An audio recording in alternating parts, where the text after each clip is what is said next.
오늘 우리에게 주시는 하나님의 말씀은 요한복음 7장 53절부터 8장 20절까지입니다.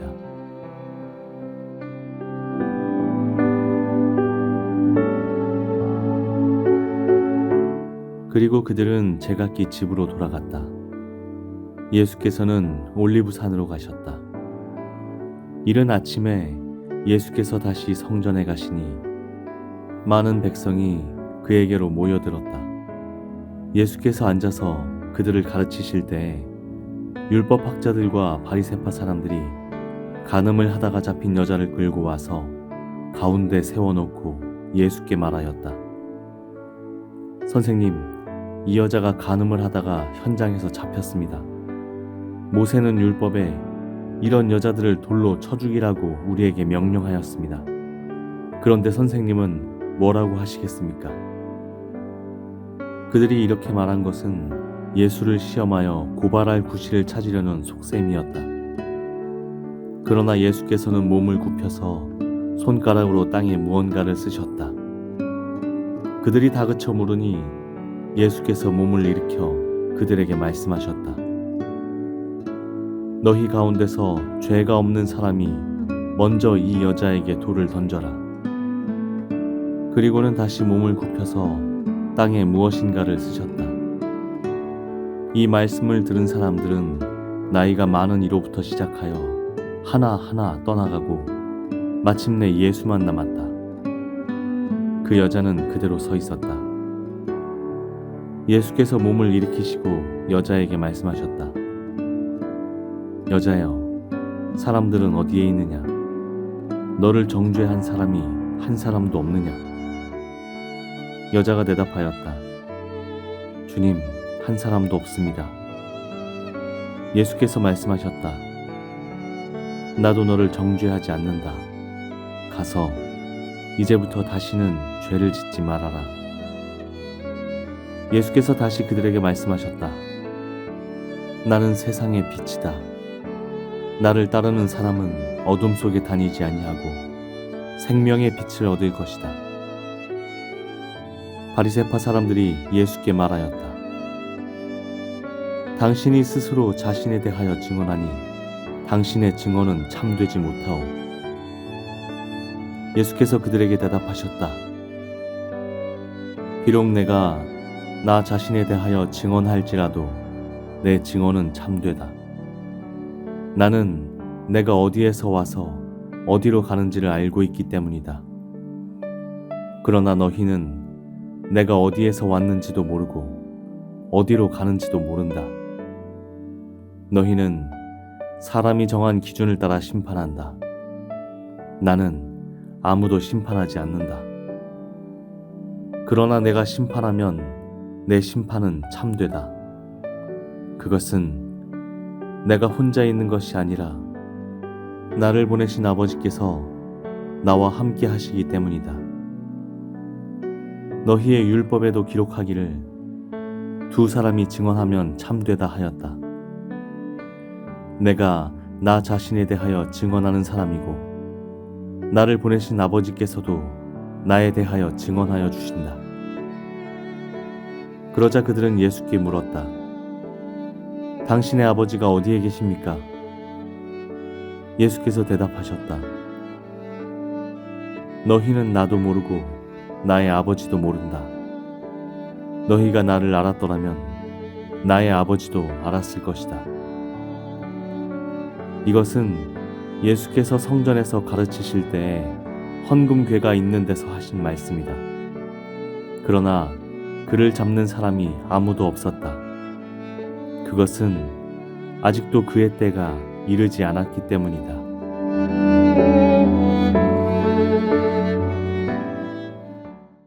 오늘 본문은 간음한 여인을 용서하시는 주님, 또 자신을 세상의 빛이라고 선포하시는 주님의 두 모습이 잘 기록되어 있습니다. 그런데 저는 이 서로 다른 두 말씀을 묵상하면서 한 어구가 떠올랐습니다. 그건 바로 판단의 기준이라고 하는 말입니다. 특별히 8장 15절 말씀이 눈에 들어왔는데요. 너희는 사람이 정한 기준에 따라 심판한다. 나는 아무도 심판하지 않는다. 그러고 보면 오늘 본문에는 두 가지 판단 기준이 등장합니다. 하나는 사람이 정한 기준입니다. 8장 초반부를 보니까 간음을 하다가 잡힌 여인이 주님 앞에 섰습니다. 그리고 율법학자들과 바리새파 사람들은 그녀를 세워두고 이렇게 말하죠. 모세의 율법에 이런 여자들을 돌로 쳐 죽이라고 우리에게 명령하였습니다. 그런데 선생님은 뭐라고 하시겠습니까? 그들은 성경을 이야기하면서 예수님의 판단 기준을 묻습니다. 주님의 의견을 내라 그 말이에요. 그런데 그때 주님이 이렇게 말씀하셨습니다. 너희 가운데서 죄가 없는 사람이 먼저 이 여인에게 돌을 던져라. 그리고 아무 말 없이 땅에 무언가를 쓰셨습니다. 주석을 보니까 거기에 있는 사람들의 죄를 하나씩 쓰셨다 그래요. 그리고 이 모든 사건 이후에 주님이 이 말씀을 덧붙이십니다. 너희는 사람이 정한 기준에 따라 심판한다. 저는 이 말이 꼭 가늠한 여인에 대한 주변 사람들의 반응에 총평한 것처럼 느껴졌습니다. 사람들이 몰려와서 가늠한 여인 죽이려고 했습니다. 겉으로는 성령 이야기를 꺼냈지만 사실 그들의 마음에 이 여인이 들지 않았다는 겁니다. 그들이 정한 기준으로 볼 때 이 여인은 죽어야 하는 사람이었습니다. 그들의 마음에 여인이 들지 않았다. 그들 생각에 기준에 여인이 나빴다. 그것까지는 이해가 갑니다. 죄가 있잖아요. 그런데 그들은 거기에 죄가 하나도 없으신 예수님을 보탭니다. 가늠한 여인도 내 볼 때는 마음에 안 들고 예수님도 마음에 안 든다. 다 같이 없애버려야겠다. 그게 그들의 생각이었다는 겁니다. 6절에 이런 말씀이 나왔죠. 그들이 이렇게 말한 것은 예수를 시험하여 고발할 구실을 찾으려는 속셈이었다. 무슨 말입니까? 사람들이 저마다 다 자기 소견대로 판단하고 정죄하고 심판한다는 겁니다. 그게 문제라는 거예요. 내가 좋아하는 사람은 다 좋아 보이고 나에게 마음에 들지 않는 어떤 모습에 대해서는 그게 싫고 그래 정죄하고 비방하고 그 모습이 있다는 거죠. 근데 그러면 안 된다는 겁니다. 여러분, 우리는 내가 좋은 대로 사는 사람이 아닙니다. 내가 정한 기준을 따라 사는 사람이 아닙니다. 그건 일반 사람들의 모습입니다. 우리 그리스도인은 내가 정한 기준이 아니라 하나님이 정해주신 기준을 따라 사는 사람입니다. 주님의 말씀을 따르고 주님의 뜻에 나를 맞추고 주님이 정하신 기준이 내 삶의 가이드라인이 되는 것, 그게 참된 사람의 모습이라 그 말입니다. 그런 의미에서 주님은 그들을 지적하셨습니다. 정죄하지 말아라. 그 말은 너희가 정한 기준대로 사는 게 아니라 하나님의 기준을 가지고 살아라 그 말입니다. 그러면 두 번째로 하나님이 정한 기준이 뭡니까? 그게 11절 주님의 말씀입니다. 나도 너를 정죄하지 않는다. 이제부터 다시는 죄를 짓지 말아라. 그게 곧 세상의 빛입니다. 주님의 기준은 사람 살리는 겁니다. 정죄하고 무너뜨리는 게 아니라 살리고 세워서 다시금 죄짓지 않는 거룩한 주의 백성 되게 하는 것입니다. 그렇게 보면 이 모든 것에 주님의 행동이 이해가 갑니다. 주님 보실 때도 가늠한 여인에게 문제가 있죠. 어떻게 가늠한 여인을 옳다 말하겠습니까? 잘못된 행동한 거죠. 근데 주님이 그 대목을 가지고 정죄의 방향으로 안 가셨습니다. 어떻게 하면 그 여인 살릴 수 있을까? 어떻게 하는 게 그 여인에게 좋을까? 그래서 주님이 그를 용서하셨습니다. 용서하는 것으로 그를 살릴 수 있겠다 판단하셨습니다. 제 생각이지만 혼을 내는 게 그녀의 미래에 더 좋았다면 주님 혼내셨을 수도 있겠다 싶습니다. 충고가 더 좋다면 주님 그리하셨을 거예요. 핵심은 그녀를 위해서 주님이 무언가 하셨다는 겁니다. 그리고 목적이 있습니다. 다시는 죄를 짓지 않는 겁니다.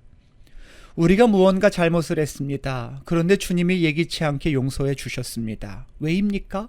또 죄 지으라고요? 아니잖아요. 이번에는 용서할 테니 다시는 죄를 짓지 말라는 겁니다. 제발 거룩한 주의 백성 되라는 겁니다. 그렇습니다. 주님의 관심은 언제나 살리고 세우는 것, 우리를 행복의 길로 인도하는 것입니다. 그래서 주님은 때로 채찍도 드시고 혼도 내시고 욕도 하셨고 때로는 복을 주시고 용서하시고 십자가도 지셨고 그러셨어요. 그 모두가 우리를 살리기 위함이죠. 그리고 그게 곧 하늘 아버지의 뜻이라 그겁니다. 주님은 그렇게 혼자가 아니라 하나님 아버지와 함께 계셨습니다. 주님의 모든 행동은 하나님의 뜻과 맞았습니다. 그래서 그것이 참되다고 일컬음을 받습니다. 16절에 그러나 내가 심판하면 내 심판은 참되다. 그것은 내가 혼자 있는 것이 아니라 나를 보내신 아버지께서 나와 함께 하시기 때문이다. 주님은 그렇게 공생의 기간에 하나님과 함께하며 하나님의 뜻을 따르셨습니다. 사람이 정한 기준이 아니라 하나님이 정하신 기준에 자신의 삶을 맞추셨습니다. 그래서 주님의 삶을 언제나 참되었습니다. 그 모습이 아름다웠습니다. 그것이 빛이 되었습니다. 주님은 그렇게 자신의 삶을 통해 세상을 비추셨습니다. 세상 사람들이 어둠에 머물지 않고 생명의 빛 가운데 살기를 바라셨기 때문입니다. 그러니 오늘 우리도 빛 되신 주님의 기준을 가지고 이 하루 살기를 바랍니다. 정죄와 심판이 목적이 아닙니다. 주님은 살리는 것이 목적입니다. 죄를 다시 짓지 않는 것이 목적입니다. 오늘도 그 주님의 말씀 앞에 우리의 삶을 점검하고 거룩과 생명, 빛된 삶으로 나아가기를 바랍니다. 그러면 우리의 삶도 주님께서 참되다고 인정해 주실 것입니다. 아름답다 말씀하실 것입니다. 오늘도 그렇게 거룩하게 살아서 예수님을 따르는 참된 그리스도인 다 될 수 있기를 주님의 이름으로 축복합니다. 기도하겠습니다. 우리를 사랑으로 품어주시는 주님께 진심으로 감사를 드립니다. 사실 우리의 모습이 정죄와 판단 가득이고 가늠한 여인과 같이 거룩하지 못한 부분이 많은데 그럼에도 주님의 용서와 사랑 안에서 우리가 다시 힘을 내어 오늘을 시작합니다. 주님 이제 다시는 죄를 짓지 않게 해주십시오. 그리고 주님의 뜻을 따라 생명과 세움, 살리는 일에 우리의 초점을 맞추며 이 하루 살게 해주십시오. 그래서 우리의 모든 말과 행동, 삶이 빛 되신 주님을 닮게 해주십시오. 예수님의 이름으로 기도합니다. 아멘.